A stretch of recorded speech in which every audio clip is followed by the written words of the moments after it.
guys, Prof JC here. I want to welcome you to our first podcast after the break. And I want to encourage you, and this is going to be a great podcast for us today too, because it's going to help all of us as we're thinking about purpose, but also as we're ending this year strong. I always believe in ending the year strong. We got to start strong, end strong. It's like a flight, right? I've heard a pilot say this before. As long as you have a good takeoff and you have a good landing, it's a good flight. You might have some turbulence in the middle, and maybe some of you had that this year, whatever. But as long as you can take off well and you can land well, that's what matters the most. And so that's what I want for you too. I hope you had a great beginning of this year, but it's really important to me that you end this year well. So this is going to be good for us. But I say that to say this: we're in our final 3 weeks of this semester, and here's what I know from experience: this is the hardest time of the semester for most everybody. Okay, it's hard for the students. I'll be honest, for me as a faculty member, it's hard for me. I'm not going to lie to you about that. But I want to encourage you to end strong. Okay, to just don't give up. You know, this whole leadership program or business program, you know, whatever program you're in, it's really about character. I always tell people, getting a graduate degree, yes, it's about what you learn, and you need to learn good things. And I'm sure you're getting a lot from your professors, but it's also really about character. Can you get the assignments in and keep doing it consistently? Get them in on time, right? But even those of you who are running a little bit late on stuff, okay, are you staying in the game, or are you quitting, right? The only failure in life is the person who quits, okay? And I know that's not you. So let's stay in the game. Let's end this semester strong, and then we can enjoy our Christmas seasons together. Hey, there's not too much I want to say about this, but we're on chapter 13 here. It's called The Long Road. And here's the lesson from this chapter. The middle of a quest can be the hardest part. Don't give up too soon. And I would encourage you to, I would say, don't give up at all. Okay. Don't give up at all. And so here's what I want to read. There's a lot that I could read from this right here, but I don't want, or I'm going to have to end up reading the whole chapter. I don't want to do that. But on page 199, it says this: the road as life. And of course, I'm in our book right here, the Happiness of Pursuit, if you want to follow along. The road as life. Travel can be disorienting and unstable. You're out there in an unfamiliar place doing new things and adopting different patterns. Sometimes, though, travel itself can provide a welcome sense of motion. Juno Kim, who left a steady job in South Korea to see the world, said that travel provided her with a foundation. And here's what she had to say. One of my theories about traveling is that it helps us to be in a stable condition. There are so many reasons to travel: for holiday, for getaway, for challenge, for adventure, for hiding. And we wish to get some answers at the end. To get a precise answer about myself, I need to be in that stable condition. I need to be happy. I need to know myself. And the best way to find those two is travel. At least it was for me. And then the author goes on to say this: just as you should define your goals and decide for yourself what constitutes success, consider your own definition of stability. Is it a safe job and comfortable home on your own, or is it something else? Do you always have to choose between foreign and familiar, or can you mix it up?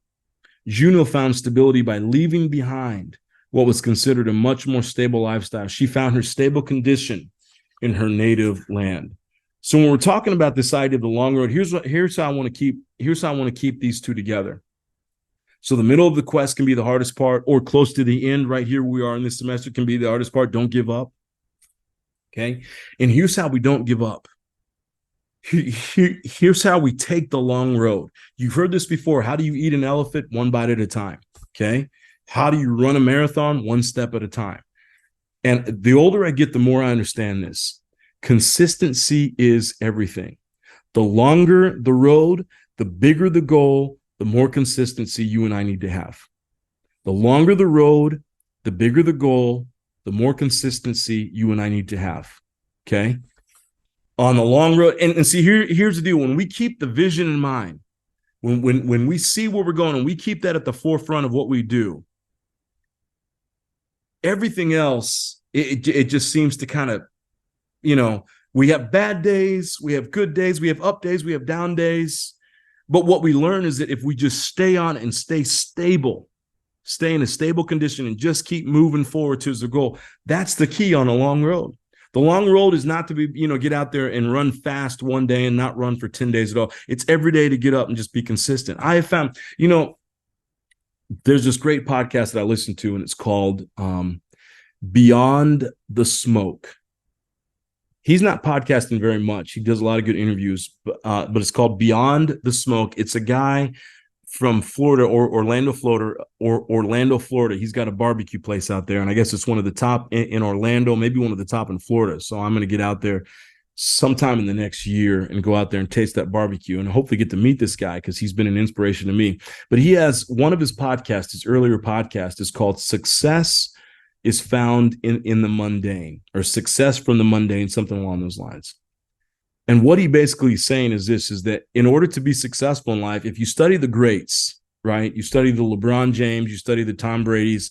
I think Tom Brady's even said this in one. Kobe Bryant, I know, said this in an interview. I think Tom Brady said it too. If people were to follow me around day to day, they would realize how boring my life is. We tend to think about these people, they're basketball stars, movie stars, whatever. They must have these exciting lives. No, the more successful people in life, really their lives are pretty boring because they're very consistent on their goals and they just stay at it and they work at it every single day and work at it and work. And of course they have the highs, maybe the incredible movie that they have or the incredible game that they play and all the points they put up on the scoreboard, whatever it may be, the great concert, right? This past summer, I had one of my classes. They did. I was watching a bunch of Def Leppard, videos. I'm a huge fan of Def Leppard. I grew up, in the 80s and 90s, so of course I would be. And I was watching a lot of their videos from their tour, and several of the videos, their lead singer Joe Elliott, he would say this thing. He would say, we're not great and we're definitely not bad, but we are consistent. He would say it in his British accent. We are consistent. The reason why Def Leppard has been successful, I want to say it's like 48 years. I could be wrong on that, but I think they've been on the road together for about 48 years. The reason why they've been successful for so long, from his perspective, is that it's because they've been consistent. The way to make it on the long road is through consistency and to be, to find your success in the mundane, in the consistency. So here's the question I want to leave for you, okay? And I don't want you to give up, too soon. What is something that you can do right now to bring more consistency into your life? What is something you need to do to bring more consistency into your life so that you can experience that long road? So just reflect on that, write a few sentences on that. I look forward to seeing what you have to say. If some answer really pops out, I'll share it with the whole class because it's, we all find consistency in different ways, but if you've got a secret, then feel free to share it with us and share it with the class. Hey, everybody, thank you so much. Again, let's end strong. We're in our final 3 weeks. Let's move to the finish line in a really strong way. I promise to do that, and I want you to do the same with me. And we will cross this finish line together towards our purpose. Have a wonderful week, everyone. Reach out if you need me. I'll see you in our next video podcast next week. Take care. I'll see you soon.